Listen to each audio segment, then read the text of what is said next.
Hello friends and welcome to Disney Dreamlight Valley. Today we're going to talk about companions and leveling them and everything. Well, not everything. This is not the guide, but I feel like I've gathered quite a few interesting facts to share with you. So this video we're going to talk about companions. We're going to talk about the best way of leveling them. Today during the live stream, yesterday, I got a message. I'm so sorry, I don't remember who mentioned it in the chat. If you are watching this video, please tell me in the comments. I will pin it. But someone mentioned to use critter snippet farms to level up critters. And after I tried it, I just had to share it with you. This is by far the best way to level up critter companions. It's so fast and efficient, and it's the cheapest way, and there is multiple benefits to it, which I'm gonna dive deep into this video. So we're gonna start this video by doing a science experiment. We're gonna calculate exactly how many snippet farms do you need how to level up critters efficiently, and what's the best way, the most efficient way to use them to level up critters, and why, in my opinion, this is by far the best method to level up companions. And then we're going to talk about the companion system in general, a few basic facts that could be helpful, and also what are people saying about this feature, the bad, the good. So yeah, if you're enjoying new companions features, and if you're enjoying Disney Dreamlight Valley, please subscribe to the channel, leave a like, and let's dive right into it. Alright, so first, let's do some science. I love science. It's been a while since I did a science experiment. So I'm going to pick a companion, the one that I haven't even started upgrading yet. Let's pick somebody who I can actually use. I guess let's pick a rabbit. Let's get the Frosty Rabbit. So all critters take the same amount of XP to level up. And now we're going to see how many snippets exactly it takes to get a companion to max level from 0. So here I have 20 fully maxed out snippet farms. So I'm gonna collect all of these snippets and let's see how far will 20 get me.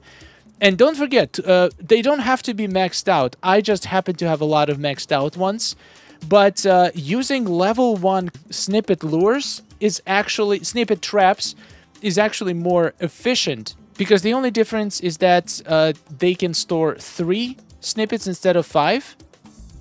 Yeah, level 3, max capacity 5, but it still takes the same amount of time to spawn every snippet. So it's not worth it upgrading it unless you're literally swimming in Storybook Magic. So I'm gonna guess, I'm gonna count this as 100 snippets caught. And then we can extrapolate it to how many traps are you going to need of the regular level to achieve the same result. So 100 snippets is going to get you critter. Let's see, from level 0, one swing.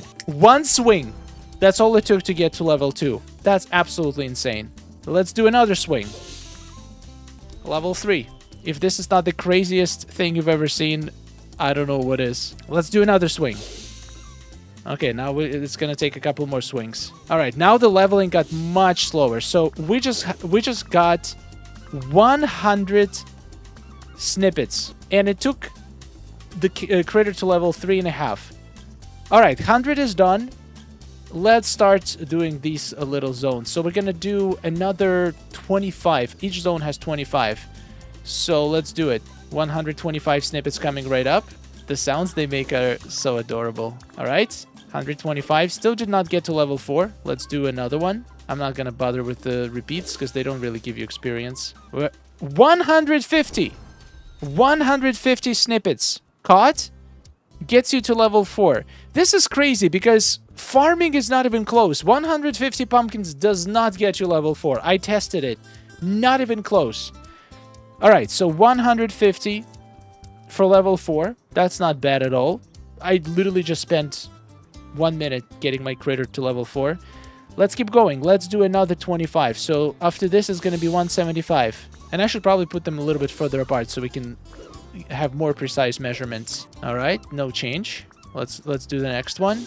I'm pretty sure we're going to need to wait for another cycle to see the results, but it's okay. All right, we are 200 snippets. And we still did not get level 5. And my game just crashed. Wow! Thank you, Disney Dreamlight Valley. Okay, we're at 175. After this, we're going to be at 200 snippets. So we'll see if 200 snippets is enough to get a character to level 5. My guess is not, but it's going to be pretty close. So we are currently at 200, and the character is about 4.5 levels. So we are going to have to do a little bit more experimenting. So let's wait for the snippets to respawn. And while we do wait for them to respawn to get the final number in the end, let's talk about the companions and how does leveling work and what is the benefit of doing so. So each companion that we have has 5 levels. You start with level 1, you can get them all the way to level 5. And the benefits of getting every companion to the next level are as follows. So this is the level up screen. As you level up your critters, as you can see, the level 2 is usually just an item reward. So you get some gems, some flowers, some fish, basically based on whatever the companion do. Since Figaro, collecting fish, you get fish as level 2. So level 2 reward is not really that important. So what critters do from the very beginning is that they pick up certain resources for you. So if you have the critter equipped, if they encounter in a certain radius around your character, if they encounter a specific resource, for example, for Figaro it's fish, they are gonna try to pick it up. Unless you leave the zone before they manage to pick it up, then they're not gonna do anything. So that's one of the biggest issues with the new critter system that a lot of people pointed out. We're gonna talk about it a bit later. So that ability is active from the very beginning. Level 2 gives you item. Level 3, this one creates extra slots for your character. So you start out with only 3, or I think it's 3 or 4 available slots that you can assign items to your critter. You can see them in your inventory. I'll show you in a second. Once you get them to level 3, it becomes a full row. So it's like an extra row of inventory space, which is, in my opinion, the best thing about these critters. They're basically like a fancy furry backpacks, which is amazing. Now, level 4, this is where things get interesting. When you reach level 4 with any critter, they are going to start giving you bonus items. For example, just like companions. For example, if it's the critter that picks up fish, like Figaro, once you get to level 4, when you fish something out, they're going to pick up that fish, and they're going to have a chance to give you a extra fish. I haven't tested what are the chances, but I mean, I haven't tested it with a big set of data, but from my just observation, I would say the chance of give you an extra item is about 50-50. So like 50% of the time they're going to give you an extra item, which is not bad, I guess. And once you get to level 5, that's where you get the best reward. And each critter comes with a item that is specific to that critter. I'm pretty sure it's each. Is that for each, or is this just for the critters that have like special like named critters? I gotta test it out. But for example, for Figaro, you're gonna get the aquarium with a fish, and I'm pretty sure that fish is also from Mickey Universe. So that is like a very nostalgic item for Figaro. So the most important perks are level 3, level 4, and level 5. And obviously those levels are the ones that are most difficult to get. Now, another important thing about the critter, they are not going to pick up items that were not generated by the game. If you drop a fish, Figaro is not going to pick it up. If you drop a flower, Dinah is not going to pick it up. Nothing that was previously interacted with the character. If you drop something from your inventory, it's not going to be eligible for critter pickup. This is a good thing because this can allow you to use certain items as decoration in your valley, and your critters will not gonna be able to mess with them. So if you have flowers as decoration in your valley, if you drop them from your inventory and place them, your critters are gonna ignore them, which is a good thing. But if you want to be double sure, there are options that you can enable or disable. If you go to critter companion section settings, you can make companions pick up only items that you already have in your inventory, or you can disable collecting of items at all, which sometimes could be useful. So this is a very, very good setting. It seems like, yeah, only the special critters have level 5 reward as an item. The regular critters, like the classic ones, just give you a red chest in the end that probably is going to have some furniture items or maybe outfits, just a random, basically the same chest you get from Dreamsnaps reward.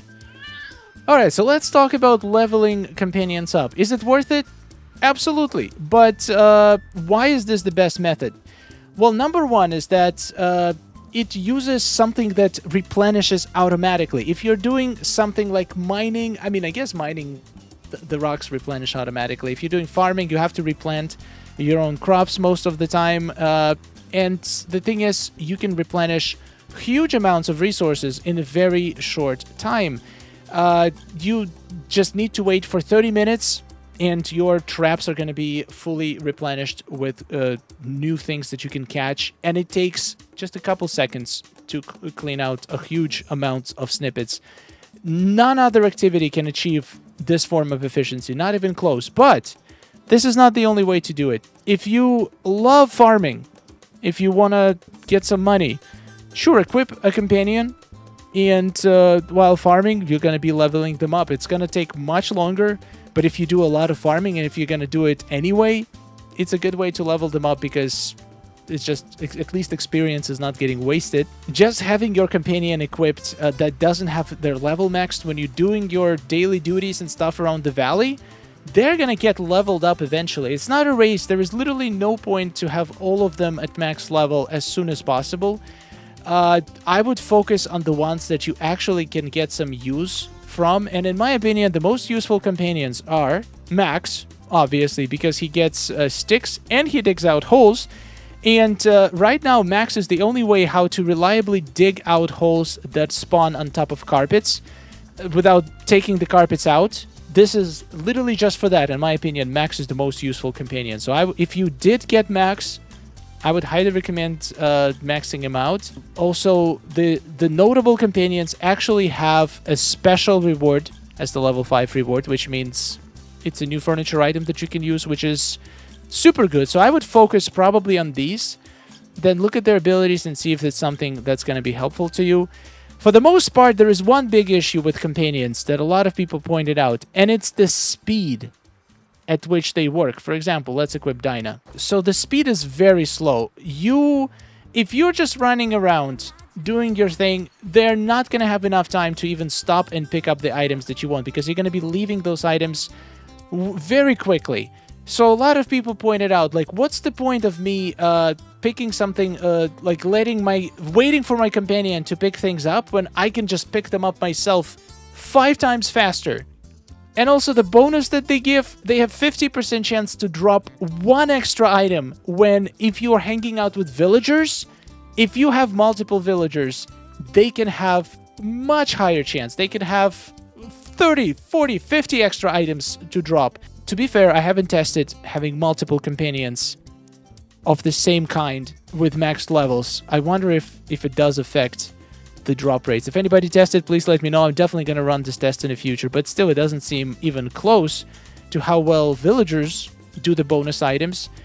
And so yeah, the speed is definitely the main issue. It's ridiculous how slow it is. 99% of situations, it's much more efficient and fast to actually pick up that piece of wood or pick up that flower or pick up the gem that just dropped. Because unless you're like mining a lot, so you mine the rock, but then once again, you have to wait for your companion to pick up every single thing that dropped from it. Instead, you can just literally run in a circle for half a second, pick it up yourself, and just move on.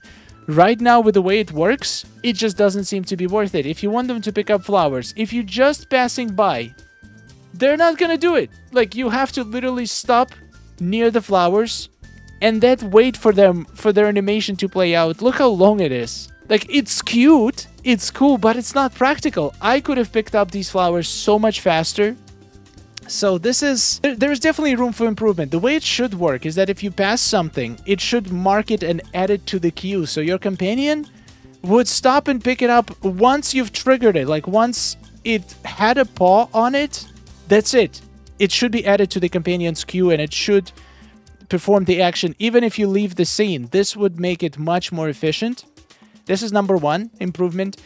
Another thing that a lot of people pointed out, and I agree cold-heartedly, is how inefficient are some of the roles that companions have. For example, Figaro can pick up fish when you hang out. Okay, great. Once again, you're only gonna get extra fish during explosions and when you have a villager equipped. And honestly, they're just gonna pick up the fish that villager drops. Okay, fine. That could save you some time. If you're doing a fishing session, you don't have to worry about drops. You can just focus on doing the fishing, and the cat is gonna pick everything up. But then it only works with fish. When you fish, you're gonna get from the most spots. There is a chance you're gonna get seafood. There is a chance you're gonna get some seaweed, and for that you're gonna need to have 2 extra companions somehow. You're gonna need to have a turtle to pick up the seafood. Okay, to be fair, I just realized something. So the foxes, they only pick up fish, but there is a companion that is capable of picking up everything when you fish. The crocodile. Any crocodile. Does it actually pick up, like, literally absolutely anything you fish out? Okay, let's see. This is a good test for my crocodile. Golden explosion. This is literally what you were made for. Oh my god. What are you doing, Croc? Yeah, there are definitely some things that can be improved. Also, when farming, like, some of the critters pick up grains exclusively, and not just that, the ones that pick up grains are, for example, the Pegasus. Like, I thought the notable companion's supposed to be better in some way than the regular ones, but this one is actually worse because it's very limited in what it can pick up. It can only pick up wheat, corn, canola. What else is considered grain? When we have rabbits, the regular companion that can literally pick up all the vegetables. But does it mean that rabbit is actually not gonna pick up wheat if you're farming it because it's technically not a vegetable? If that's the case, this is ridiculous. But fine, at least when you're farming, you can pick the critter for whatever crop you're farming. But the fishing, some of them, like all of them, should be picking up everything that you do when fishing. Same with everything that you get from mining. How does this make sense? That R2-D2 only picks up ores. So if you get a gem or a marble, R2-D2 doesn't care. It doesn't pick it up. What is this? How does this make sense? Why are notable companions significantly less useful than regular companions? Those are the ones that you pay money for. They should be better, not worse. And raccoons only pick up gems, so you have to choose. If you're mining, you cannot pick up everything. You can either pick up gems or ores. This does not make sense to me. Also, picking up soil? Soil? Is that, like, when you dig, you're gonna get pebbles, you're gonna get soil, you're gonna get sand, you're gonna get all kinds of stuff. Why only soil? It's, in my opinion, the way the companions should work, they should be linked to the activity, not to the item. If I'm digging, I want my companion to pick up everything and also have a chance to duplicate anything that comes from digging.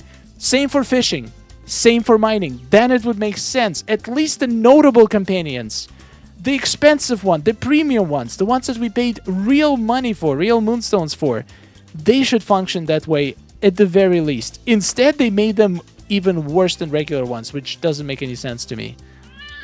Okay, we're currently at 200 snippets. Let's pick up 40 more and let's see if this is enough to get my rabbit maxed out. My guess is not. Yep, this was not enough, so I guess it takes maybe 250. We'll see. Let's pick up 10 more. Not 250, even more. 260, still not enough. Maybe it's 300. 270, still not enough. Science. And there we go. 275, I'm gonna guess, is a pretty close number to get a fully maxed out critter. Yeah, I did grab a little bit more, but I think it should be a nice number. So 275 snippets.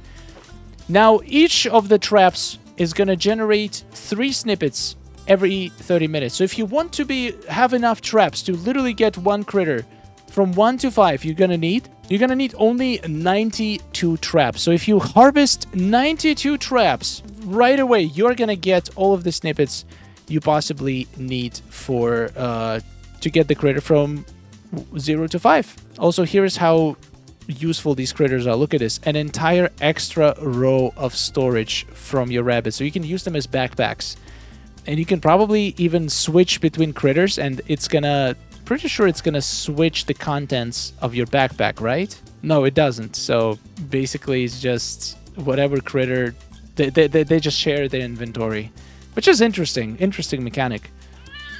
All right, so to craft one trap, you're going to need 500 storybook magic and various other resources. In my opinion, the easiest one to craft is probably going to be the fairy slow trap. Sorry, not slow trap. We need lure traps. They're all pretty difficult to craft. A lot of resources are needed. So based on what resources you have the most, 500 storybook magic and lots of resources. But once again, we just said how many we need? 92.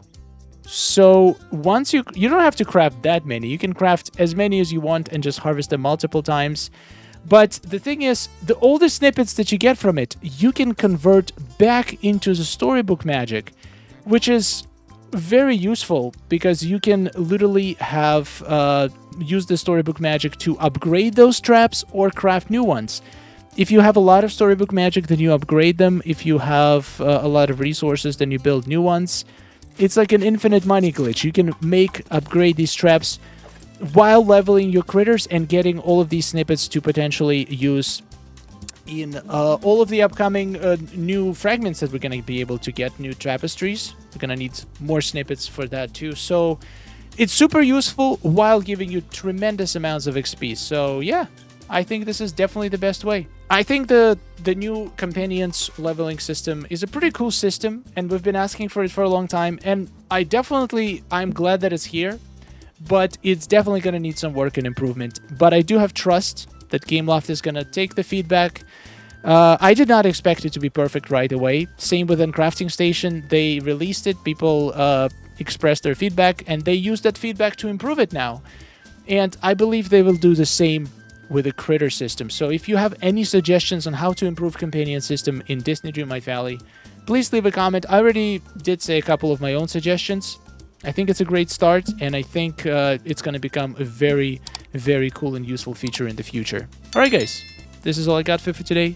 Thank you so much for watching, and subscribe for more Disney Dreamlight Valley. I'm definitely going to run more experiments on companions. There's a few things I want to test, like having multiple companions of the same role. Does it increase the drop chance? My guess is probably not, but it would be nice. And yeah, also it's nice to actually gain XP for petting your critter. That is a very useful feature. One thing about these traps though, it does kill your FPS. I literally have extreme lag when I have my snippet farm out there in the valley. So maybe having like 60 lure traps just sitting there in one spot is not the best idea. So don't go crazy. It's not a race. Just level them up slowly. It might take you a couple months to finish it, but at least your FPS is not going to suffer, and it's going to be much less grindy. Alright, see you later. Thank you for watching, and goodbye. Oh, nice day we're having, isn't it? Oh, it's wonderful. Woohoo! Amazing. Gotta tell you, it is really beautiful here. Hey, nice to see you. Oh, hello. Are you seeing this? Oh,